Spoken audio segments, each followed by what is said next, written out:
Well, anyway, my name's Josh. I've been in the tattooing industry and familiar with it for close to 30 years now. I was introduced to tattooing when I was 9 by my father, who introduced me to, his name is Frank Hamilton. He owned Fancy Colors Tattoo in Motley. Oh, yeah. And he had me do a couple drawings for him, and I won't go into crazy detail about that because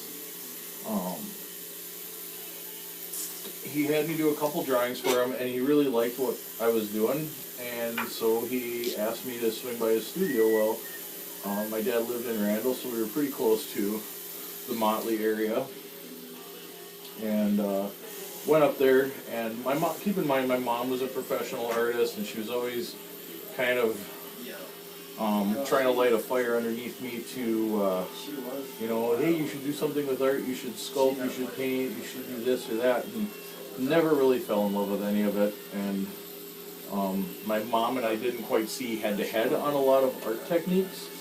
I've even tattooed my mom, and we've always had differences about it.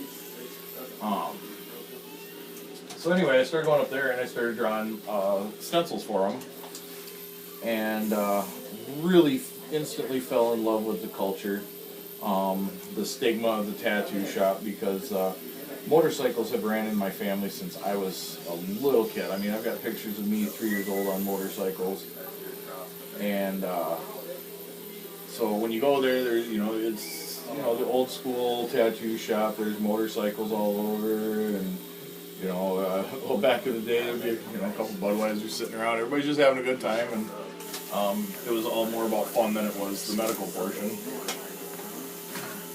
Anyway, and a lot of people got a really cool kick out of it, seeing a 9 and up to a 14-year-old draw their tattoo for them, and either send them into a shop or,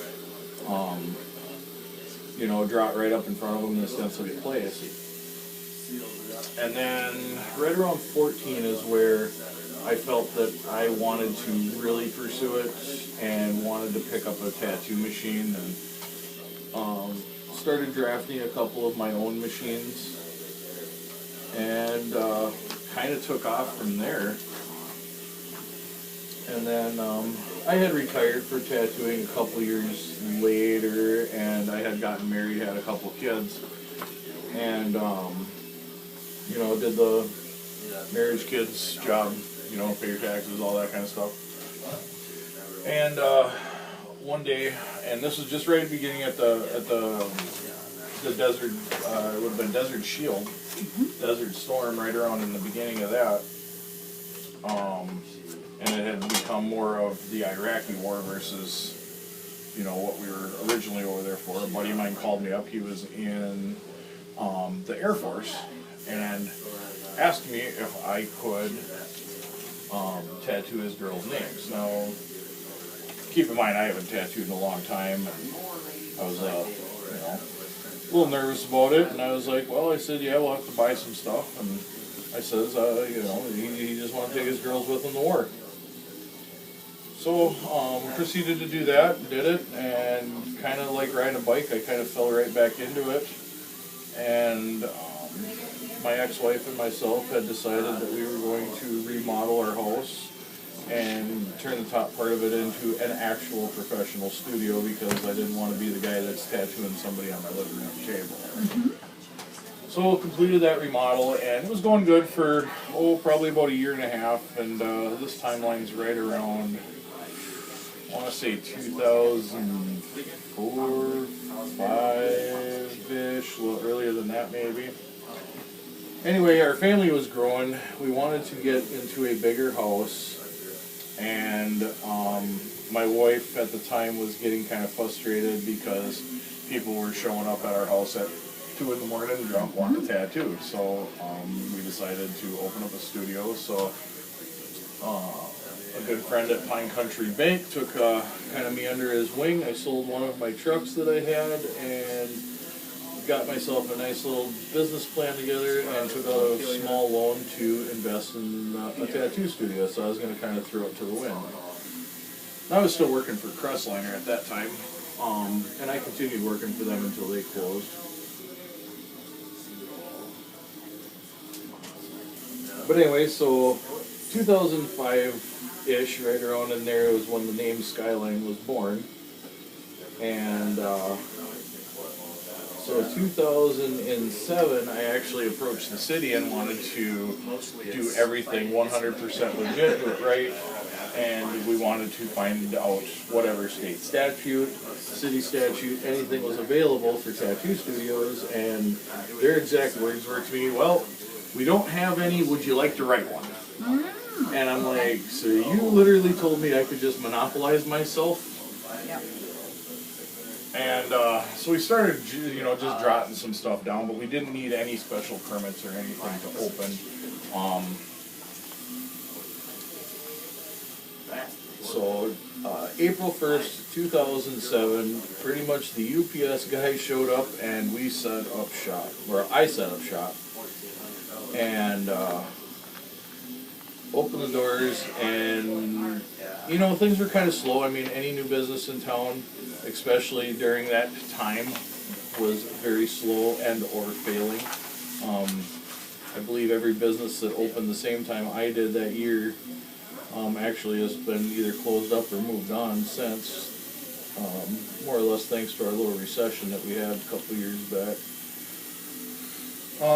So about 6 months down the pipe, maybe even a little sooner than that, I had to go into work on a Sunday, and was in there getting some paperwork together and stuff like that, and somebody really tall and skinny comes open and kicks open my door and looks at me and he says, I'm going to work for you.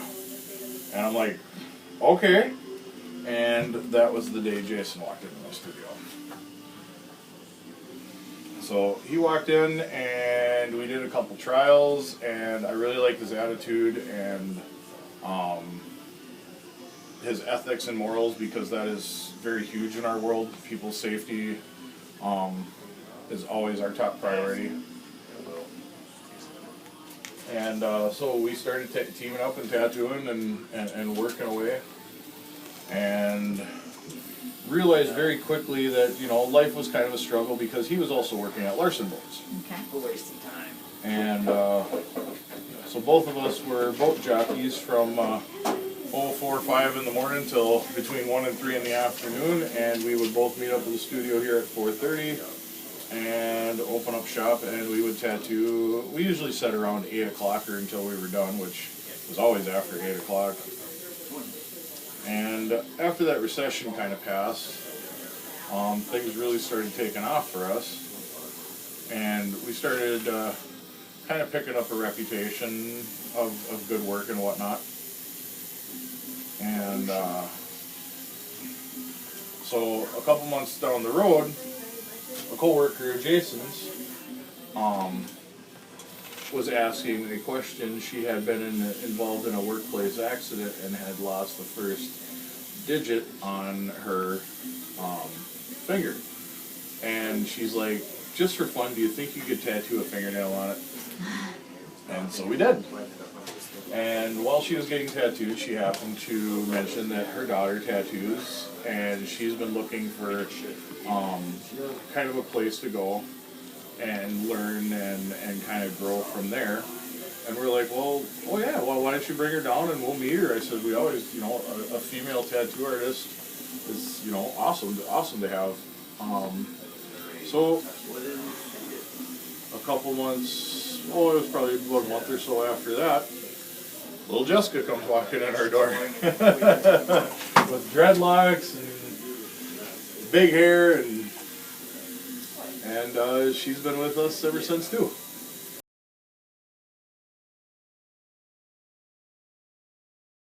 Skyline is in this particular building. Has it always been, other than when you had it in your home? We actually we had rented right around the corner of where the old Hub Cafe used to be. Okay, yep. I had rented that from Shannon Goshak for a while. Okay. And she was a great landlord and helped us out with a lot of stuff, being we were just getting rooted down, and she was just hoping to rent her place out, and she took really good care of us. Mm-hmm. And then my ex-wife had actually worked in this building when People's Small Loan Company was here, and she told me about it, and she says, well, this would be a really great building to set up shop. And I was like, yeah, you know, if it ever becomes available. And then one day she was working here at the loan place, and I was like, heck with it. Let's find out who owns it, and you know, call them and see where we're sitting. And so Kevin Kuckel, I can't remember what's the name of it. It used to be ING here in town, but he's an investment firm next to the Century 21. Him and I got to be good friends, and so he decided to rent me half of the building. So we had one whole side of the hallway, and the loan place still used the other side. And we just kind of split the lobby in half, and you know, life was good for a little while, and we just got busier and busier and busier, and Kevin came up with the opportunity. He says, would you be interested in buying? And I says, well, I mean, I've got a mortgage on a house, and I'm not really in a financial spot to buy another building, let alone get a good rate on one. And then he suggested, well, we could do a contract for deed and set up a down payment schedule and stuff like that, and it worked out really, really well. And so we set up the contract for deed, and because we had moved into this building April 1st of 2009. We opened both of our tattoo studios on April Fool's Day.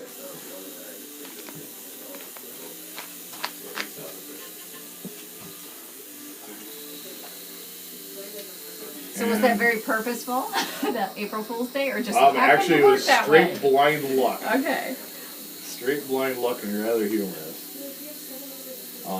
So up until last year, I had been working with Kevin, and we had the contract for deed paid down to the point where I was in a position to purchase the building.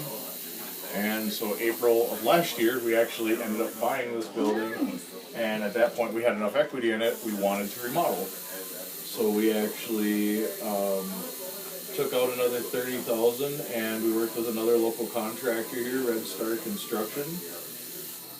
And my friend Adam came in, and we put in all new floors, all new lighting. Big Dave's Electric, because I'm a huge shop local guy if I can. Don't get me wrong, I love my Amazon, I love my eBay, but if I can try to work with locals, I have. I've worked with many, many people throughout our community, and have been shown a huge amount of support from local businesses. So we remodeled into what it is now, and then with help from Big Dave's Electric, Red Star Construction, and then my insurance broker, Carol Petercheck, over at Insurance Brokers. Let's see, there's a bunch of people that were involved. And here we are today.